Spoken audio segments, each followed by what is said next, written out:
বন্ধুরা, নতুন বছরের শুভেচ্ছা, ভালোবাসা এবং আপনাদের সুস্থতা কামনা করে আবার একটি নতুন ভিডিও নিয়ে আসলাম। আজ আমার এই ভিডিওতে আমি আলোচনা করব ষটতিলা একাদশী সম্বন্ধে। যে একাদশী দেবী তার একনিষ্ঠ ভক্ত বা সাধকের অন্তরে কামাদি শতগুণকে ক্ষণে ক্ষণে অর্থাৎ তিলে তিলে সস্নেহে শতগুণে পরিণত করেন এবং যিনি চতুর্বর্গ লাভে সহায়ক হন, তিনি শ্রী শ্রী ষটতিলা একাদশী দেবী নামে প্রসিদ্ধি লাভ করেছেন। বন্ধুরা, সনাতন ধর্মে ভগবান বিষ্ণুকে সমর্পিত একাদশীর উপবাসের মাহাত্ম্যই আলাদা। এটা অত্যন্ত পবিত্র এবং শুভ ফলদায়ক বলে মনে করা হয়। মাঘ মাসের কৃষ্ণপক্ষের একাদশী তিথিকে ষটতিলা একাদশী বলা হয়, কারণ এতে ভগবান নারায়ণের পূজার জন্য তিল ব্যবহার করা হয়। এই তিথিতে তিলের ব্যবহার ভগবান নারায়ণকে প্রসন্ন করে। ষটতিলা একাদশী তিথিতে 6 প্রকারের তিলের ব্যবহার করা হয়। এই তিথিতে তিল দিয়ে স্নান, তিল অর্পণ, তিল দান, তিলযুক্ত ভোজন, তিল দিয়ে যজ্ঞ, তিল মেশানো জল পান করা হয়। এই ব্রতর প্রভাবে নারায়ণ প্রসন্ন হন ও ব্যক্তি মোক্ষ লাভ করতে পারে। বিষ্ণুর প্রিয় একাদশী তিথির মধ্যে অন্যতম হল ষটতিলা একাদশী।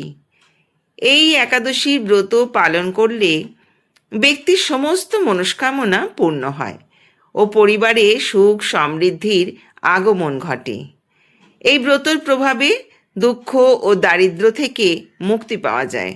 এমনকি যারা উপবাস রাখতে পারবেন না, তারা শুধুমাত্র একাদশীর ব্রত কথা শ্রবণ করলেও বাজপেয় যজ্ঞের সমান পূর্ণ ফল অর্জন করতে পারবেন। এই ব্রত বাচিক, মানসিক ও শারীরিক পাপ থেকে মুক্তি প্রদান করে। ষটতিলা একাদশীর উপবাস করলে কন্যা দান, 1000 বছরের তপস্যা ও যজ্ঞের সমান ফল পাওয়া যায়। পদ্মপুরাণ অনুযায়ী ষটতিলা একাদশীতে নারায়ণের পুজো ও তিলের ভোগ নিবেদন অত্যন্ত গুরুত্বপূর্ণ। এই তিথিতে তিল দান করলে পাপ থেকে মুক্তি পাওয়া যায়। এই একাদশীর উপবাস রেখে তিল দিয়ে স্নান, দান, তর্পণ ও পুজো করার নিয়ম রয়েছে। আবার প্রসাদ হিসেবে তিল নিবেদন, তিল খাওয়াও হয়ে থাকে। এই একাদশীতে তিলের ব্যাপক ব্যবহারের কারণে একে ষটতিলা একাদশী বলা হয়। প্রচলিত বিশ্বাস অনুযায়ী এই তিথিতে যত তিল দান করা হয় ততই পাপ মুক্তি ঘটে। এই একাদশী তিথিতে 6 প্রকারের তিল ব্যবহারের প্রথা রয়েছে। স্নানের জলে সামান্য তিল ও গঙ্গাজল মিশিয়ে স্নান করা। এই উপায়ে পরিবারের সুখ সমৃদ্ধি বৃদ্ধি পায়। দ্বিতীয়ত, তিলের উবটন লাগানোর বিশেষ মাহাত্ম্য রয়েছে। আবার তিলের তেল বা তেলে তিল মিশিয়ে শরীরে লাগালে নানান রোগের প্রকোপ থেকে মুক্তি পাওয়া যায়। এই পৃথিবীতে সূর্যোদয়ের সময় হাতে জল ও তিল নিয়ে পূর্বপুরুষদের উদ্দেশ্যে তর্পণ করা, এতে পূর্বপুরুষেরা প্রসন্ন হন এবং পরিবারের সদস্যদের সুখ সমৃদ্ধির আশীর্বাদ দেন। এই একাদশী তিথিতে তিলে যজ্ঞ করানোর বিধান রয়েছে। নারায়ণের পুজোর পর যজ্ঞ করে তাতে তিলের আহুতি দিলে নারায়ণের আশীর্বাদ প্রাপ্ত হওয়া যায়। এর প্রভাবে শ্রী হরি খুশি হয়ে ব্যক্তিকে সমস্ত সাংসারিক পাপ থেকে মুক্তি দেন ও মনস্কামনা পূরণ করেন। ষটতিলা একাদশীতে তিল খাওয়ার প্রথা রয়েছে। এই তিথিতে তিলের লাড্ডু, তিলের হালুয়া বা যে কোনোভাবে তিল খাওয়া উচিত। এই একাদশীতে তিল দান করলে শনির অশুভ প্রভাব থেকে মুক্তি পাওয়া যায়। তাই এই তিথিতে অসহায়দের তিল দান করা শুভ বলে মানা হয়। পদ্মপুরাণে বিষ্ণুর দ্বারাই তিলের উৎপত্তি বলা হয়েছে। মনে করা হয় যুদ্ধের সময় বিষ্ণুর শরীর থেকে ঘাম ঝরে পড়ে। সেই ঘাম থেকেই তিলের বীজ উৎপন্ন হয়। ভগবান বিষ্ণু এই তিলকে মোক্ষদায়ী হওয়ার আশীর্বাদ দেন। পাশাপাশি তিলকে সর্বাধিক পবিত্র ও শুদ্ধ অন্ন মনে করা হয়।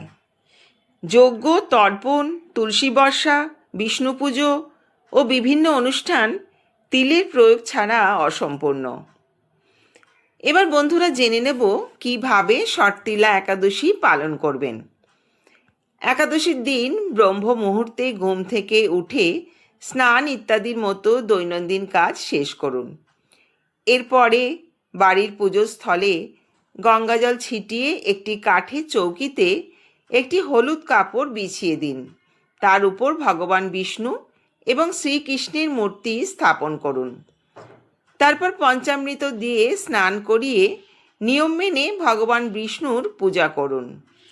শ্রী বিষ্ণুকে চন্দন, অগরু, কর্পূর, ফুল, তুলসী, প্রদীপ, জল, ফল নৈবেদ্য তৈরি করে ভগবানকে নিবেদন করতে হবে।